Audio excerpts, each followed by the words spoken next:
Bonjour, alors une petite vidéo pour parler de mes stages de transe qui se déroulent sur 5 jours. Alors, on me demande souvent: «Pourquoi 5 jours?» Parce qu'en 5 jours, il y a tout un process qui se met en route et ça, plus ça va et plus je l'observe et j'observe aussi chez des gens qui viennent faire juste une journée, qu'il y a plein de choses qui se passent, mais que, ce process-là n'a pas le temps de se déployer. Donc, c'est important pour moi de faire 5 jours, peut-être même qu'un jour je réussirai à faire des stages de 3 semaines parce que ce serait, assez génial aussi, je pense, pour tous ceux qui pourront, en bénéficier. Alors, en 5 jours, eh bien, on a le temps, d'expérimenter. Donc la transe, ça comprend beaucoup de choses. C'est un état de conscience modifié, mais c'est un état de conscience modifié qui passe par, le corps. C'est-à-dire qu'on accepte, j'aime bien dire ça, on accepte de donner les manettes, à la partie la plus intelligente de notre être et contrairement à ce qu'on peut croire en Occident, c'est pas forcément, la tête et notre capacité d'analyse et de réflexion, même si ça, j'ai rien contre et c'est génial.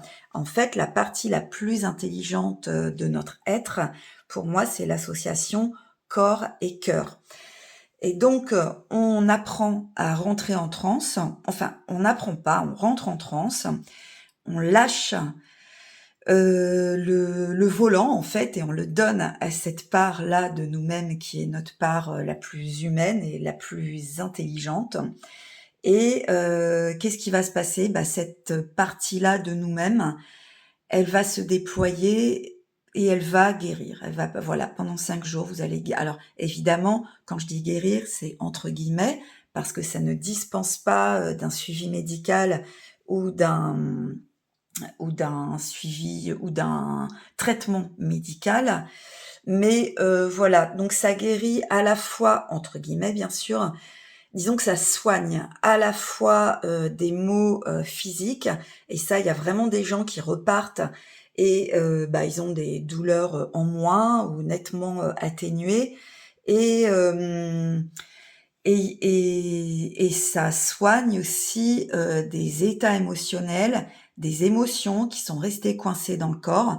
Alors quand je dis que ça soigne des émotions, que ça libère des émotions, c'est pas du tout comme en, respiration holotropique, par exemple, que je critique pas, hein, mais c'est différent, ou ce qu'on appelle les éveils de Kundalini. Pour moi, c'est une dénomination complètement erronée, mais bon, en ce moment, je sais que c'est un peu la mode. Il y a pas mal de stages qui tournent autour de ça, donc voilà, on va appeler ça, des éveils de Kundalini, où là, aussi bien en respiration holotropique qu'en éveil de Kundalini, il y a, c'est vraiment la libération émotionnelle qui est recherchée et parfois, moi, je trouve ça un peu forcé et parfois un peu violent. C'est-à-dire que les personnes ne sont pas toujours prêtes à accueillir ce qui arrive. Alors qu'en transe, il y a quelque chose d'assez doux, c'est-à-dire que, se présente à soi que ce qui est, acceptable pour la personne et ça peut évoluer sur 5 jours et voilà et donc il y a comment dire? De vrais soins individuels et collectifs parce que quand on est en transe eh bien, on ouvre des portes aussi, des portes de perception et ce qu'on ressent et on se connecte en fait avec, ce qui nous entoure, avec tout ce qui est vivant autour de nous. Ça peut être les arbres, ça peut être les rochers, ça peut être plein de choses.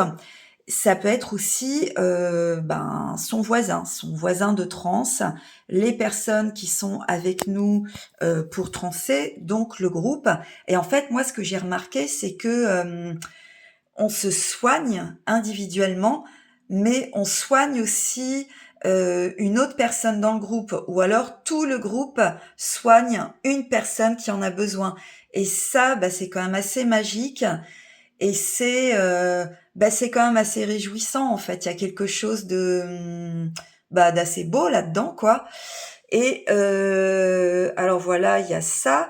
Je mets l'accent là-dessus parce qu'à un moment, je présentais mes stages de transe comme vraiment un moment où chaque personne allait pouvoir, s'observer, ressentir ce qui le traverse et s'appuyer sur ce qu'il ressent pour auto-induire, sa transe, pour pouvoir être, autonome, dans ses propres guérisons et donc voilà, il y avait l'idée d'un apprentissage mais en fait, plus ça va et plus je me rends compte que, ben, en 5 jours de transe, ça va au-delà de ça et qu'il y a aussi, ben, pas mal de libération et de guérison individuelle et collective, en fait, qui ont lieu. Alors je parle souvent aussi de sécurité intérieure parce que, au bout d'un moment, au bout de plusieurs jours de transe et ben, il y a quelque chose qui se met en route et qui, accentue encore cette capacité d'auto-guérison et qui amène un sentiment, très fort et une sensation très forte de sécurité intérieure. Alors moi, je peux relier ça, à des transes, un petit peu de l'ordre de l'extase, comme j'ai pu vivre dans d'autres contextes et observer aussi, beaucoup et voilà, lors de ces stages de 5 jours eh bien, on touche à ça aussi et on comment dire? On expérimente et voilà, on expérimente cette sensation de sécurité intérieure qui vient traiter ce qui a besoin d'être traité, en fait, hein et ça, ben, c'est intéressant, parce que, plus on déclenche ça en soi et moins on a besoin d'aller chercher à l'extérieur, des pratiques ou des thérapies ou des, trucs, miraculeux ou pas, mais des trucs de guérison, en fait. On est moins, en demande, voilà et ça, je trouve que c'est à tous les niveaux. Quand on a l'habitude de transer, on est moins en demande et ça, bah, c'est quand même quelque chose d'assez énorme parce que la demande et le fait de croire qu'on a toujours besoin de quelque chose, qui est à l'extérieur de soi, ben, c'est un mécanisme qu'on met en route pour combler quelque chose et en fait, quand on a l'habitude de se mettre, en transe, alors, je parlerai après des manifestations, ben, on a plus ce truc-là de toujours être en quête de quelque chose, qui va venir nous sauver, nous faire du bien, nous guérir. Et je dis ça parce qu'en fait, moi j'ai longtemps été comme ça et voilà, d'où l'intérêt quand même d'avoir cette propre moi je compare ça vraiment à un moteur. À un moment, il y a, une énergie, voilà, un moteur, apaisant, soignant, qui se met en route à l'intérieur de soi et qu'on utilise pour soi et aussi pour les autres. Alors les manifestations de la transe, parce qu'il y a beaucoup de gens qui ont peur, de manifestations, vraiment, bruyantes ou, tonitruantes ou voilà. Bah, en fait, il y a de tout et ça dépend vraiment, des personnes. Je me souviens d'une personne lors d'un stage, je me disais: «Mais en fait, il confond méditation et transe» parce que parce qu'il bougeait pas et en fait, en parlant avec lui, après chaque transe, je m'apercevais que non, effectivement, c'était de la transe et pas de la méditation mais de l'extérieur, ça se voyait pas. Par contre, à l'intérieur, bah, il y a quelque chose qui se déclenchait en lui et qui le soignait. Et il y a des gens, je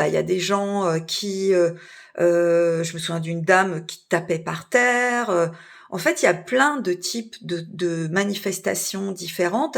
Ça peut varier même d'une transe à l'autre, et quand quelque chose d'inconfortable arrive, c'est toujours, suivi, d'une sensation de bien-être et de résolution. C'est-à-dire que à chaque transe, on guérit quelque chose en soi et ça, j'en suis de plus en plus, convaincue. Alors, ça peut paraître magique, comme ça, mais il y a de nombreuses études qui ont été faites et qui sont en cours, sur, les bienfaits, sur la santé, mentale, mais aussi la santé physique. Il y a des expérimentations en cours sur des pathologies, importantes et graves. Voilà, donc une petite précision, les trans que l'on fait lors de mes stages sont des trans sans substance, évidemment, d'où l'intérêt. Voilà, parce qu'avec une sub moi je j'ai rien contre en fait, c'est ça aussi, je pense que ça peut énormément aider, mais avec une substance, tant qu'elle n'a pas été évacuée du corps, eh bien, on ne peut pas sortir de la transe. Alors que sans substance, eh bien, ce sont des transes conscientes. On accède à d'autres champs d'information, on accède à un état d'être, différent d'un état, ordinaire, mais on peut en sortir, d'un claquement de doigts. Voilà, alors parfois, c'est vrai, il y a une petite, redescente, qui prend quelques minutes ou quelques temps et encore, je parle de redescente, mais c'est pas vraiment, comment dire? Les bienfaits aussi de la transe perdurent après la transe. Voilà, donc quoi dire d'autre? Quoi dire d'autre? Vous avez sans doute des questions. Alors n'hésitez pas à me contacter. Je Mon prochain stage, donc c'est dans les Pyrénées, du 28 novembre au 2 décembre, mais j'en ferai d'autres. Voilà, n'hésitez pas à me contacter pour me poser des questions, sur ce qui se passe dans mes stages, sur comment, je pratique, comment j'induis, et aussi, sur, la transe en général, sur, voilà, sur tout ce que vous voulez. Eh bien, je vous dis à très bientôt.